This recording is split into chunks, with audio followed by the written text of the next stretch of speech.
અધૂરા મહિને જન્મેલા બાળકોને રેટિનોપેથી ઓફ પ્રી મેચ્યોરિટી નામના રોગને કારણે કાયમી અંધત્વનું જોખમ રહેલું હોય છે। ત્યારે સુરતના ઉધના દરવાજા ખાતે આવેલા સ્વામી વિવેકાનંદ નેત્ર મંદિર હોસ્પિટલમાં ટેલિમેડિસિન પ્રોજેક્ટ શરૂ કરી 5000થી વધુ બાળકોની તપાસ કરીને અને 700થી વધુ બાળકોને સમયસર સારવાર આપીને તેમના પ્રોજેક્ટના 5 વર્ષ પૂર્ણ કર્યા છે। તે બાબતની જાણકારી આપવા માટે પત્રકાર પરિષદનું આયોજન કરવામાં આવ્યું હતું। ભારતમાં 10માંથી 1 બાળક સમય પહેલા જન્મે છે। આ બાળકો સઘન નવજાત સંભાળ મેળવતા હોવા છતાં પણ દ્રષ્ટિ ગુમાવવાના જોખમનો સામનો કરે છે। ભારતમાં લગભગ 13.5 લાખ બાળકોને આરઓપી માટે સ્ક્રીનિંગ એટલે પ્રિવેન્ટિવ ચેકઅપની જરૂર પડે છે। તેમાંથી લગભગ 76,000 બાળકો ગુજરાતમાં છે અને આશરે કાયમી અંધત્વને રોકવા માટે 800 બાળકોને સમયસર સારવારની જરૂર છે। સ્ક્રીનિંગ માટેના માપદંડ આમાંથી જે બાળકો સગર્ભાવસ્થાની ઉંમરના 34 અઠવાડિયા પહેલા જન્મે છે અથવા જન્મ સમયે માત્ર 2 કિલો ઓછા હોય છે તેમને આરઓપી એટલે કે રેટિનોપેથી ઓફ પ્રીમેચ્યોરિટી તરીકે ઓળખાતા રેટિના રોગને કારણે દ્રષ્ટિ ગુમાવવાનું જોખમ રહેલું છે।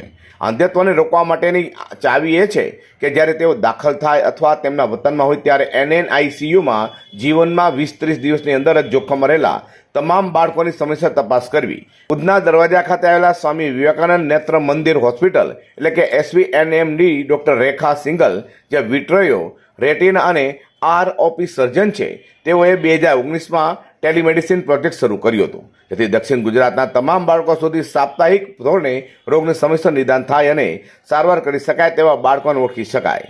સર્જિકલ સ્ટેજ સુધી તેમની પ્રગતિને રોકવા માટે આરઓપીની સમયસર સારવાર કરાવી ખાસ જરૂરી હોય છે। SVNM એ 5000થી વધુ બાળકોની તપાસ કરીને અને 700થી વધુ બાળકોને સમયસર સારવાર આપીને તેમના પ્રોજેક્ટના 5 વર્ષ પૂર્ણ કર્યા છે। મારું નામ ડૉક્ટર રેખા સિંગલ છે। હું આંખના પડદાની નિશાન સર્જન છું સ્વામી વિવેકાનંદ નેત્ર મંદિરમાં। અમારા હોસ્પિટલે 2019માં સાઉથ ગુજરાત આરઓપી પ્રોજેક્ટ સ્ટાર્ટ કરેલું જેના થ્રુ અમે એક એનઆઈસીયુને કવર કરવાનું સ્ટાર્ટ કર્યું અને અત્યારે 2023 સુધી અમે જે છે ઓલમોસ્ટ 28 એનઆઈસીયુઝને કવર કરીએ છીએ, 28 એનઆઈસીયુઝને કવર કરીએ છીએ અને અમે 10 સિટીઝને કવર કરીએ છીએ। એની અંદર જે છે અમે 3 જે છે એસએનસીયુઝને કવર કરીએ છીએ જે ગવર્મેન્ટના એસએનસીયુ છે અને ત્યાં અમે ફ્રી સ્ક્રીનિંગ અને ફ્રી ટ્રીટમેન્ટ પ્રોવાઈડ કરીએ છીએ। 5 વર્ષની અંદર અમે જે છે 5000થી વધારે બેબીઝને જે છે સ્ક્રીન કર્યા છે, 15000થી વધારે જે છે સેશન્સ કર્યા છે અને 700થી વધારે બેબીઝને ટાઈમ પર ટ્રીટમેન્ટ આપીને આંધાપોથી બચાવ્યું છે।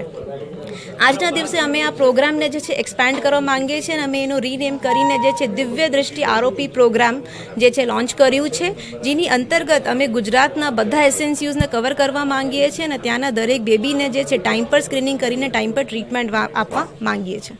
અંગે ડોક્ટર ભાવિન પટેલે પ્રેસ કોન્ફરન્સમાં જણાવ્યું હતું કે SVNM એ 17 ફેબ્રુઆરી 2024ના રોજ દિવ્ય દ્રષ્ટિ આરઓપી પ્રોગ્રામ DDRP શરૂ કર્યો છે જે સમગ્ર ગુજરાત અને પડોશી રાજ્યોને ટેલિમેડિસિન અભિગમ દ્વારા આવરી લે છે।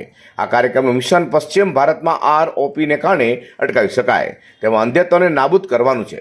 નારાયણ નેત્રાલયના પીડિયાટ્રિક રેટિના વિભાગના વડા ડોક્ટર આનંદ વિનેકર સેક્રેટરી ઇન્ડિયન આરઓપી સોસાયટી દ્વારા કાર્યક્રમનું ઉદ્ઘાટન કરવામાં આવ્યું હતું। બેંગ્લોર અને કિડ્રોપ કર્ણાટકનો ટેલિમેડિસિન આરઓપી પ્રોગ્રામ સમારોહના મુખ્ય અતિથિ ડોક્ટર જ્યોતિ ગુપ્તા પ્રાદેશિક નાયબ નિયામક સુરત દક્ષિણ ગુજરાતના પણ જોડ રહેવા પામ્યા હતા। मेरा नाम डॉक्टर आनंद विनेकर है। मैं प्रोग्राम डायरेक्टर हूँ किड्रॉप। ये किड्रॉप एक टेलीमेडिसिन प्रोग्राम है जो आरओपी स्क्रीनिंग करता है नारायण नेत्रालय बेंगलोर कर्नाटक में। हम पिछले 16 साल से ये कर रहे हैं।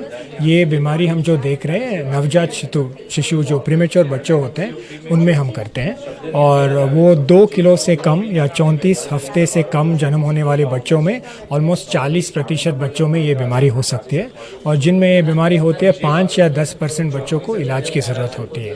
ये अगर हम सही टाइम पे इलाज इसको पहचान के इलाज कर सकते हैं तो बच्चा बिल्कुल नज़र ठीक हो जाएगा और अगर सही टाइम पे हम इलाज नहीं करते हैं तो बच्चा अंधा हो सकता है।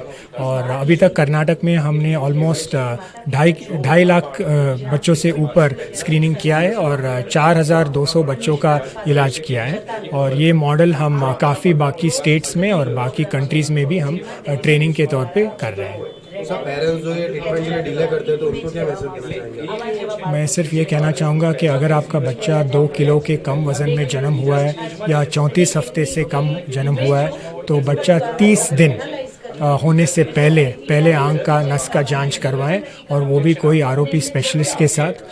पहले तो होता था कि सिर्फ डॉक्टर की ज़रूरत होती थी आंख के नस को देखने के लिए, बट आजकल हमारे पास टेक्नोलॉजी है, स्पेशल आरओपी कैमरा है जिससे हम देखते हैं और दूर से भी देख के हम बता सकते हैं कि आपके बच्चे का नस ठीक है या इलाज की ज़रूरत होगी। સૌથી મોટો અવરોધ નાના શહેરોની પેરિફેરલ હોસ્પિટલમાં વિટ્રીઓ રેટિના સર્જનની ઉપલબ્ધતા છે. ટેલિમેડિસિન અને પ્રશિક્ષિત ટેકનિશિયનની મદદથી અમે દરેક એનઆઈસીયુને પેરી રિફેલ કેન્દ્રોમાં આવરી લઈ શકીએ છીએ તેમ જણાવ્યું હતું. અઝર કુર્સી સાથે પ્રકાશવાળા.